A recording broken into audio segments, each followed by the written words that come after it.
Penyakit datang seperti kilat tetapi kembali sembuh seperti semut merayap. Ia berpunca daripada kecuaian serta sikap tidak ambil peduli di kalangan segelintir manusia yang terlalu lambat menerima rawatan. Apabila di tahap kritikal, barulah mereka mula menggelabah. Sepatutnya, apabila berasa tanda-tanda tidak sihat seperti berdenyut, kebas atau sengal-sengal di beberapa bahagian sendi dan saraf merupakan sebahagian daripada syarat berlakunya gangguan kesihatan. Namun, kebanyakan kita tidak mempedulikannya. Akibatnya menderita seumur hidup dan tentunya menyesal tidak sudah. Membicarakan perihal rawatan, sama ada rawatan moden atau berdasarkan kaedah rawatan tradisional, kedua-duanya mempunyai satu tujuan sahaja dalam hidup manusia, iaitu memperolehi kesihatan yang baik, sempurna serta dapat menjalani kehidupan yang sihat. Jelas pakar urut dan rawatan tradisional Haji Ramli bin Musa, atau dikenal juga Abang Haji dari Kampung Seribung, Pasir Tumbuh, Kota Baru Kelantan, ketika ditemui wartawan Setia TV di kediamannya itu. Selain pakar urut yang begitu mahir dengan sendi dan saraf dalam tubuh manusia, beliau turut menggabungkan di antara kaedah mengurut secara tradisional dan refleksologi, malahan turut merawat penyakit yang berpunca daripada gangguan makhluk halus berdasarkan kaedah tertentu sehingga pesakit sembuh sepenuhnya. Ketika diminta menceritakan kisah hidupnya berhubung dengan rawatan yang dilakukannya, beliau mempelajari ilmu di bidang berkaitan semenjak berusia 13 tahun lagi, di mana beliau memperoleh ilmu tersebut secara spontan, yakni melalui ilham walaupun tidak menolak disebabkan dari keturunan moyangnya sendiri yang mahir dengan perubatan terbabit.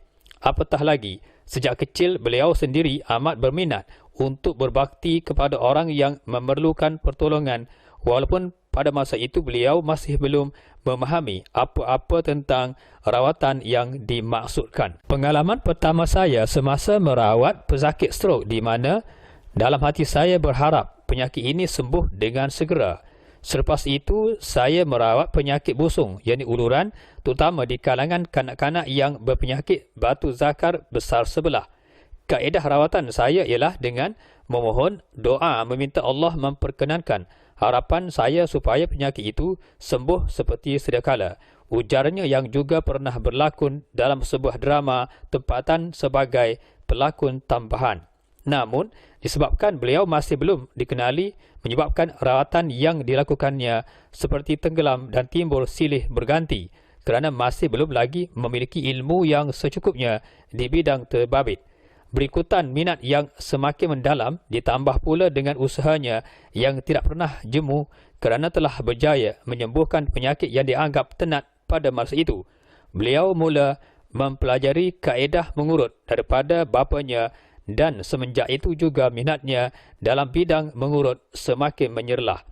Pada tahun 2000, ketika usianya mencecah 48 tahun, dari sekadar minat mengurut, beliau menjadikannya kerjaya sepenuh masa dalam usaha membantu orang ramai yang memerlukan khidmatnya sebagai pakar urut. Walaupun memulakan aktiviti mengurut, saya masih meneruskan pembelajaran di bidang berkaitan sehingga hafal tentang ilmu itu. Di samping mengurut, saya turut merawat mangsa buatan orang, kanak-kanak terkena sawan, lemah tenaga batin, resdung, puasir, masalah kencing, penyakit kencing manis, darah tinggi dan masalah pasangan tidak memiliki anak, katanya. Haji Ramli berkata sebelum membuat urutan, beliau akan melihat keadaan pesakit terbabit. Sekiranya pesakit itu terseliuh, urat di leher, termasuk pesakit tersalah bantal semasa tidur, beliau akan memulakan urutan di bahagian leher itu. Apabila pesakit itu tersalah di bahagian pinggang, beliau akan mengurut di bahagian pinggang. Ini kerana menurutnya, di bahagian pinggang merupakan kawasan penting terletaknya urat saraf. Baginya, kebanyakan golongan lelaki ini mengalami gangguan kesihatan disebabkan masalah di bahagian pinggang. Jadi sewajarnya bahagian tersebut perlu diberikan keutamaan. Manakala di bahagian kaki pula, beliau akan membuat urutan refleksologi kerana menurutnya di bahagian kakilah terdapatnya urat saraf yang berhubung kait dengan jantung, paru-paru dan organ-organ penting yang lain. Selain itu, beliau juga akan bergantung kepada keadaan kesakitan yang dialami oleh pesakit itu sendiri. Menurutnya, keadaan manusia tidak sama dan bertolak dari itu, beliau berpendapat kadang-kadang individu manusia mempunyai penyakit yang agak pelik dan berbeza-beza. Tambahnya, masalah terselih urat saraf sebagaimana yang dialami kebanyakan orang kerana bersukan, terjatuh atau kemalangan akan menyebabkan kesakitan yang amat sangat, malah perlu diurut secepat mungkin. Katanya, terselih akibat terjatuh akan mengakibatkan sendi pesakit itu berlipat. Di bahagian cedera ini akan wujud darah beku, yakni darah kotor. Dalam hal ini, jika di bahagian berkenaan tidak diurut, pesakit akan terus menderita sakit yang agak lama kerana urat di bahagian ini telah dimasuki angin. Selain strok, beliau pernah merawat pasangan yang tidak memiliki anak walaupun beberapa tahun telah mendirikan rumah tangga. Tambahnya, apabila beliau memberikan rawatan pesakit, perlu yakin dengan ikhtiar yang dilakukannya supaya masalah berkenaan menemui kejayaan.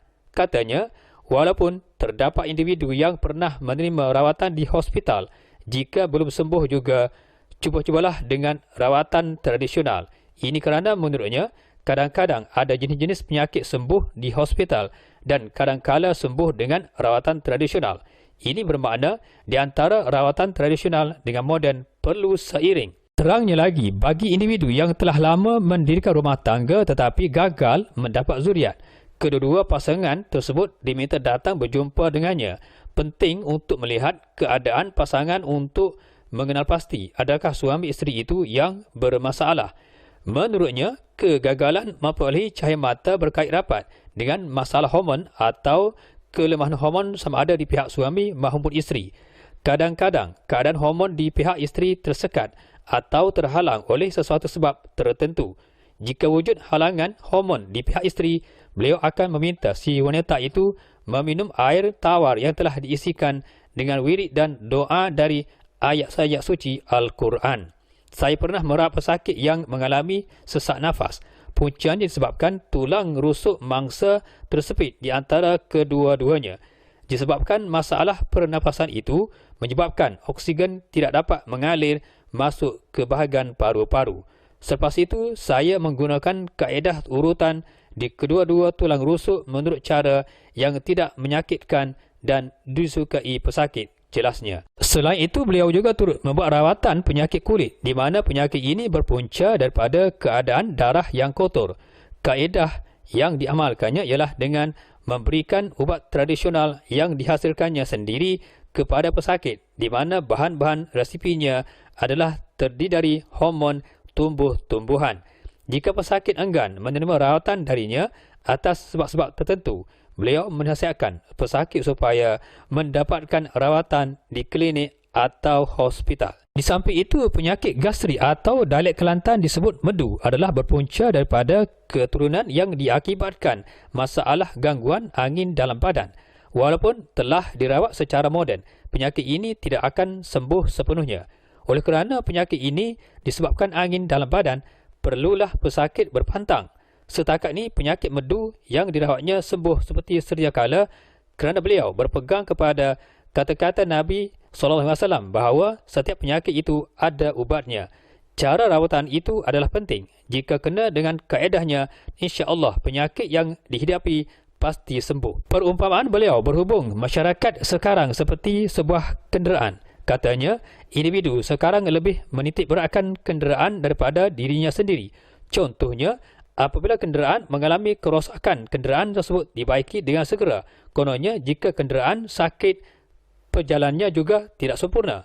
Tetapi, apabila melibatkan diri sendiri mengalami gangguan kesihatan, individu terbabit tidak mempedulikannya kerana menganggap masih boleh bertahan lagi. Apabila tubuh tidak lagi boleh bangun, barulah mereka menggelabah untuk mendapatkan rawatan dengan memanggil beliau supaya merawatnya. Dalam soal ini, jangan tunggu sampai tahap mudarat, barulah ingat untuk menerima rawatan. Justru, apabila terasa kebas dan tidak selesa, segera dapatkan rawatan. Rawatan awal itu lebih baik dan boleh memberikan kesan yang positif terhadap kesihatan. Sebab itu, jika ada individu terkena strok, beliau akan memberikan rawatan segera walaupun tidak menjamin 100% kerana kalau sembuh pun hanya separuh sahaja, ujarnya. Dalam pada itu, sakit kepala yang dikenali migren disebabkan masalah saraf. Untuk menyembuhkan penyakit ini, perlukan urutan di mana sarafnya terletak di bahagian kepala. Saraf ini menurutnya adalah jenis urat yang agak halus, di mana urat ini tidak tahan kepada cuaca terlalu panas. Namun hakikatnya migren adalah berpunca daripada tekanan dan gangguan emosi. Jadi, jika berupaya boleh hindarkan dari tekanan, cuba hindarkan. Di belakang tengkuk yang dilahir dipanggil saraf tunjang. Misalnya sebatang pohon semestinya ada akar. Begitulah halnya dengan manusia. Daripada saraf tunjang inilah manusia akan mengalami sakit kepala sebab darah tidak mengalir ke bawah, sebabnya terhalang oleh pelbagai masalah dalam saraf itu. Cara mengatasinya, urat di bahagian itu perlu diurut berdasarkan kaedah urutan yang betul. Sementara itu, ada segelintir pesakit sering berasa kebas yang berpunca dari masalah perjalanan darah yang tersekat-sekat. Pertamanya, kena jaga supaya perjalanan darah itu betul. Jika wujud kaitan seumpamanya, rawatan seperti urutan dan refleksologi di bahagian jari seperti paru-paru, pankreas, saluran kencing dan buah pinggang adalah perlu.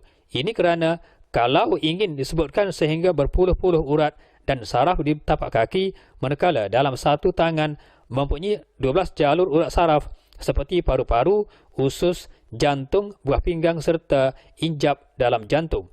Apabila diurut di bahagian jari-jari tangan akan sampai ke bahagian otak dan organ-organ yang lainnya. Apabila diurut di bahagian ini, tukang urut sepertinya akan dapat mengetahui jenis penyakit yang dialami oleh mangsa. Biasalah tukang urut seperti saya, setiap kali selepas mengurut saya akan merawat diri sendiri. Bimbang disebabkan pesakit akan mendatangkan masalah kepada saya pula. Misalnya, penyakit strok adalah salah satu gangguan syaitan dan iblis yang sukakan tempat tinggal menarik di antara sendi-sendi manusia. Makhluk itu akan melekat pada sendi-sendi dalam tubuh manusia, umpamanya sendi lutut dan sendi tangan. Sebab itulah kita tidak dapat melakukan pergerakan di mana dalam tubuh manusia ini terdapat 300 sendi dan 666 urat saraf, terangnya. Menurutnya lagi, setiap manusia yang ingin hidup sihat perlulah menjaga jantungnya sendiri, seperti mengadakan aktiviti yang boleh menyihatkannya seperti bersenam dan juga mengurut. Jika dapat dituruti kedua kaedah tersebut, tubuh manusia pastinya dalam keadaan selamat. Sehubungan itu menurutnya, apabila badan berasa agak berbeza dengan sebelumnya, segeralah melakukan pemeriksaan awal kerana dengannya akan dapat menyelamatkan tubuh kita. Ini kerana tubuh manusia seumpama dengan kenderaan juga. Jika kenderaan boleh rosak, begitulah halnya dengan manusia. Perlukan pemeriksaan dan rawatan. Sementara itu, selain pakar dalam bahagian mengurut, Haji Ramli juga bersedia merawat mangsa gangguan makhluk halus. Menurutnya, makhluk halus adalah makhluk Allah juga dan ia berada di mana-mana. Cuma dalam konteks manusia, jika manusia itu kuat semangat akan dapat mengatasi segala gangguan yang berpunca daripada makhluk berkenaan. Manakala bergolongan yang lemah semangat akan sentiasa disakat oleh makhluk tersebut. Sepanjang pengalaman saya merawat pesakit akibat gangguan makhluk halus itu didapati mangsa pengsan. Walau bagaimanapun, mangsa akhirnya sedar dari pengsan itu setelah saya merenjiskan air solat hajat kepada mangsa. Dengan solat hajat itu menyebabkan terlerainya gangguan itu, katanya. Tambahnya lagi, beliau pernah merawat seorang wanita yang menjadi mangsa makhluk halus berasal dari Kuala Lumpur. Mukanya bengis dan selalu marah-marah. Apabila saya tiba di rumah mangsa pada malam itu, saya merawatnya menggunakan benang asam lima purut sementara kaki mangsa saya pegang. Dalam waktu yang sama, saya melakukan Allahu Akbar sebanyak 3 kali. Alhamdulillah, tak sampai beberapa saat makhluk halus yang mendiami dalam tubuh mangsa itu keluar seperti angin. Pada hari yang lain, beliau pernah dikejutkan oleh seorang pesakit yang diakibatkan oleh gangguan jin. Ketika itu jam 2 pagi. Memanglah pada waktu itu beliau berasa amat mengantuk kerana sehari suntuk memberikan rawatan dan urutan kepada beberapa orang pesakit di rumahnya pada 11 siang. Namun, beliau terpaksa gagahi juga kerana berharap pesakit tidak berasa kecewa. Apa yang beliau faham sehingga hari ini, pesakit tersebut berkeadaan baik kerana makhluk yang sering mengganggu mangsa tidak lagi berbuat demikian. Makhluk halus memang gemar kepada tubuh manusia. Mereka memasuki tubuh manusia mulai kaki lantas bergerak mulai urat saraf menuju ke bahagian kepala. Itulah yang menyebabkan manusia diserang histeria jelasnya.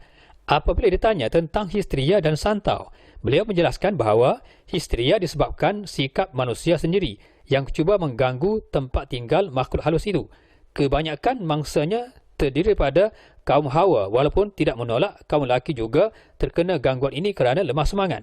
Baginya, cara memulihkan gangguan histeria ialah dengan meminta makhluk halus itu berpindah ke kawasan lain yang lebih sesuai.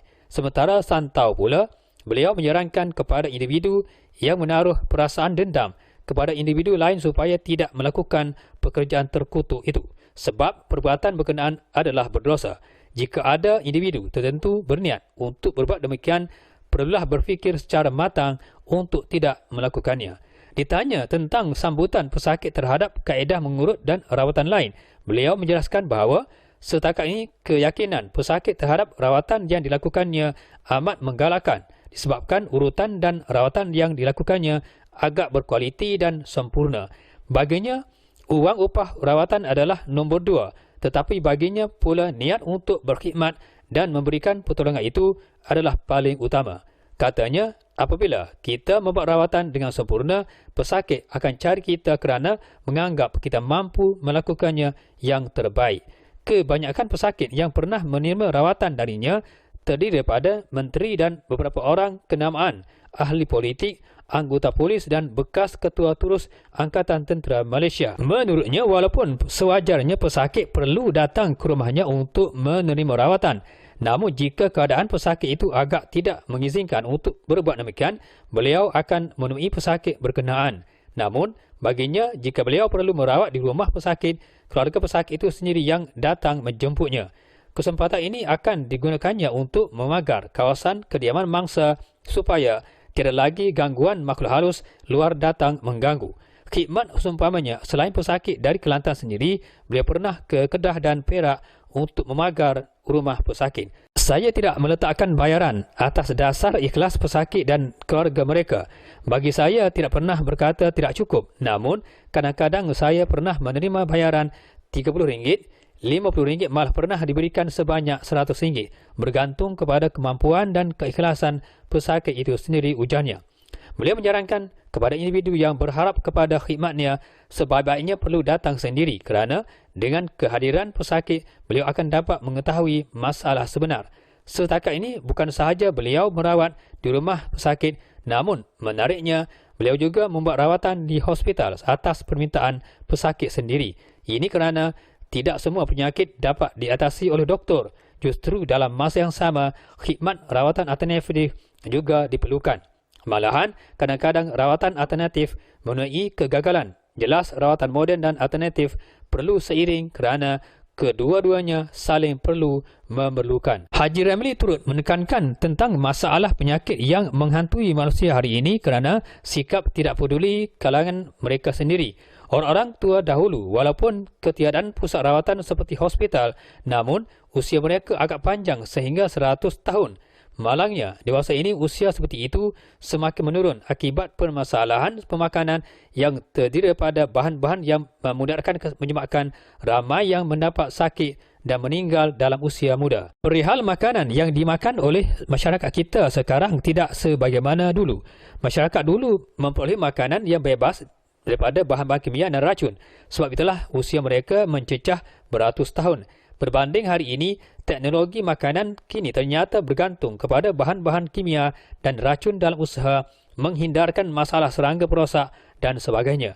Cuma tumbuh-tumbuhan yang masih bebas dari bahan racun seperti pucuk paku dengan kangkung sahaja, manakala bahan-bahan makanan yang lain telah dicemari bahan-bahan kimia dan racun. Walau bagaimanapun, beliau perturunkan petua orang-orang tua dan kaedah untuk menghilangkan kesan racun ialah hendaklah direndam dengan air garam untuk mengelakkan kesan racun tersebut. Ini kerana teknologi hari ini jika tidak menggunakan racun, ulat dan serangga mengambil peranan memakan bahan-bahan makanan itu. Dalam hal ini, bersegeralah membuat pemeriksaan sama ada secara moden maupun secara tradisional, sama ada berjumpa beliau sendiri atau sesiapa sahaja yang mahir dalam bidang berkaitan. Jangan terlalu lewat melebihi 3 hari barulah ingin membuat pemeriksaan dan rawatan. Ini tentunya akan mengancam kesihatan. Justru ketahuilah juga tanda-tanda tidak sihat seperti berasa kebas untuk menunjukkan gangguan kesihatan bermula kerana aliran darah itu telah terganggu dan tersekat. Hebatnya tubuh manusia kerana dapat mengesan masalah gangguan dalam tubuh mereka. Cara mengatasinya ialah dengan mengurut supaya aliran darah itu kembali normal. Apabila tubuh kita sihat, tentunya kita dapat menjalankan tugas dengan lebih baik dan sempurna.